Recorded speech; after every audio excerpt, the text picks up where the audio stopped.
पहले आप कह रहे थे कि एक परीक्षा केंद्र, और आपको क्या ऐसा जरूरत है कि आप 22 परीक्षा केंद्र बना दिए। तो हम बार बार कह रहे हैं कि आप 12,000 परीक्षार्थियों का परीक्षा दोबारा लेने जा रहे हैं, तो निश्चित रूप से जैसे ही एक से डबल शिफ्ट में परीक्षा होगी वहां पर सवानीकरण लागू होगा। आपको मैं बता दूं कि इन लोगों को जो लग रहा है कि इन किन प्रकरण और किसी भी प्रकार से आंदोलन को खत्म करना है, तो हम लोग खत्म नहीं होने देंगे। तो हम लोग का आंदोलन जो है कोर्ट में 7 तारीख को पूरी याचिका जो है दायर हो जाएगी, और पूरी तरीके से हम लोग अब पीछे हटने को तैयार नहीं है। लेकिन दूसरी तरफ प्रशासन का जो विरोध है, बार बार जिलाधिकारी द्वारा धमकी दिया जा रहा है कि परीक्षा समाप्त हो जाने दीजिए, उसके बाद हम कार्रवाई करेंगे।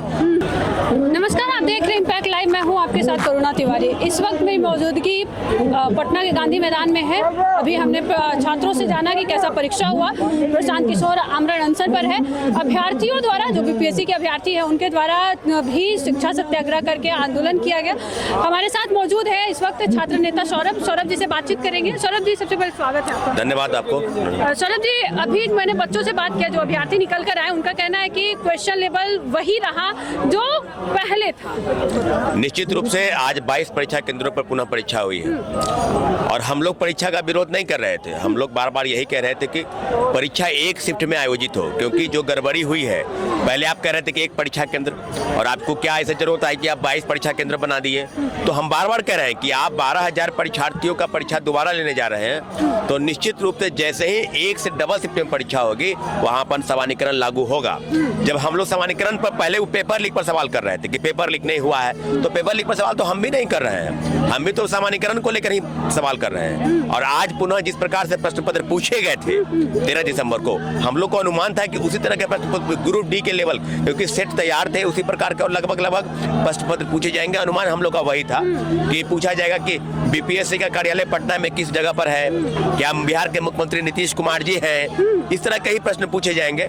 तो मुझे लगता है कि जो विरोधाभास रहा है, अब उससे एक कदम आगे बढ़ना है। अब हम लोगों को सरकार के द्वारा सारे निर्णयों पर छात्र आंदोलन अपनी जारी रहेगी। गर्दनीबाग धरना स्थल पर हम लोग का जो विरोध है वो जारी रहेगा, और पूरी तरीके से आपको मैं बता दूं कि इन लोगों को जो लग रहा है कि इन किन प्रकरण और किसी भी प्रकार से आंदोलन को खत्म करना है, तो हम लोग खत्म नहीं होने देंगे। पूरी तरीके से प्रशांत किशोर जी हो या सांसद पप्पू यादव जी हो या कई पार्टी के नेता इस बात में विरोध कर रहे हैं। लेकिन मैं बार बार कह रहा हूं कि हम लोग की लड़ाई जो है, अगर सड़क पर हम लोग पीछे अगर हट जाएंगे, तो हम लोग का आंदोलन जो है कोर्ट में 7 तारीख को पूरी याचिका जो है वो दायर हो जाएगी, और पूरी तरीके से हम लोग अब पीछे हटने को तैयार नहीं है। अच्छा, अभी भी लगातार आमरण अनशन पर बैठे हुए हैं प्रशांत किशोर। क्या लग रहा है कि आप प्रशांत किशोर अब आमरण अनशन तोड़ेंगे? प्रशांत किशोर जी छात्रों के सहयोग के लिए बैठे हैं। अब प्रशांत किशोर जी कितने दिन तक अंदर का 3रा दिन उनका है, तो मुझे लगता है कि प्रशांत किशोर जी जिस प्रकार से वो डिटरमाइन है कि आप लोगों को हक और इंसाफ की लड़ाई तक अंतिम मुकाम तक हम ले जाएंगे, तो मुझे लगता है कि प्रशांत किशोर जी। लेकिन दूसरी तरफ प्रशासन का जो विरोध है, बार बार जिलाधिकारी द्वारा धमकी दिया जा रहा है कि परीक्षा समाप्त हो जाने दीजिए, उसके बाद हम कार्रवाई करेंगे। तो कार्रवाई करने के लिए उनकी जो भी व्यवस्था है आप करके देख लीजिए। लेकिन मैं बार बार कह रहा हूं कि लाठी के दम पर जो व्यवस्था बनी है, मुख्यमंत्री जी आखिर कब तक इन सब चीजों से घिरे रहेंगे? क्या बिहार के युवा मतदाता जो है आपको वोट देकर पिछले 17 वर्षों से आपको मुख्यमंत्री के गद्दी पर बैठाए हैं, तो ये बात आप नहीं भूल गए हैं क्या? 2025 के विधानसभा चुनाव और इसी वर्ष होने वाले हैं, आपको उस गद्दी से हटाने की भी ताकत हम लोग रखते हैं। और निश्चित रूप से विगत 18 दिनों से 19वां दिन आज है, हम लोग धरने पर बैठे हैं। हम लोग का एक ही डिमांड है कि री एग्जाम, और मुख्यमंत्री जी से आप मिलवा दीजिए हमारा डेलीगेशन। मुख्यमंत्री जी से ये लोग नहीं मिलवा पा रहे हैं। कभी कुछ बोलते थे, कभी कहते थे कि सेक्रेटरी से मिल लीजिए, कभी बोलते थे कि बीपीएससी चेयरमैन से मिल लीजिए, कभी बोलते थे कि मुख्य सचिव से मिल लीजिए। मुझे लगता है कि आंदोलन को कुचलने का प्रयास इसलिए है क्योंकि पूरा सीट का खेल बिक चुका है। पूरी बीपीएससी की बहाली जो है पैसे के दम पर बेचने की तैयारी है। 200 एसडीएम 136 पद, बीपीएससी के इतिहास में कभी इतना पद नहीं आया। मुझे लगता है कि सारी व्यवस्था जो है पैसे के दम पर इस तरह की चल रही है। लेकिन मैं बार बार कह रहा हूं कि हम लोग का आंदोलन जो है, हम लोग का संघर्ष जारी रहेगा। कोर्ट के माध्यम से हो, सड़क के माध्यम से हम लोगों ने देख लिया है। लेकिन फिर भी सरकार को अभी तक ये बात का एहसास नहीं है कि छात्र क्या डिमांड कर रहे हैं। पेपर लीक पर सवाल और कई तरह के सवाल वो पैदा करना चाहते हैं। मुझे लगता है कि अब मुख्यमंत्री जी को इस बात पर ध्यान देना होगा कि आपको अब होश नहीं है, तो होश में आप आइए, थोड़ा जगिए। अच्छा, ऐसा नहीं लग रहा कि मुख्यमंत्री को क्या मतलब पता ही नहीं है या फिर उन तक खबर नहीं पहुंचाई जा रही है? ऐसा कई लोग सवाल उठा रहे हैं, सोशल मीडिया पर भी हो रहा है। मुख्यमंत्री जी को सब पता है कि क्या होता है पटना में, हवा कितनी तेजी से बहती है ना, वो भी मुख्यमंत्री जी को पता होता है। ये गलत नीतियों के वजह से गलत लोग हैं जो प्रचारित कर रहे हैं, लेकिन इतना जरूर है कि मुख्यमंत्री जी को चुप्पी तोड़नी चाहिए थी। बहुत बड़ा सवाल है।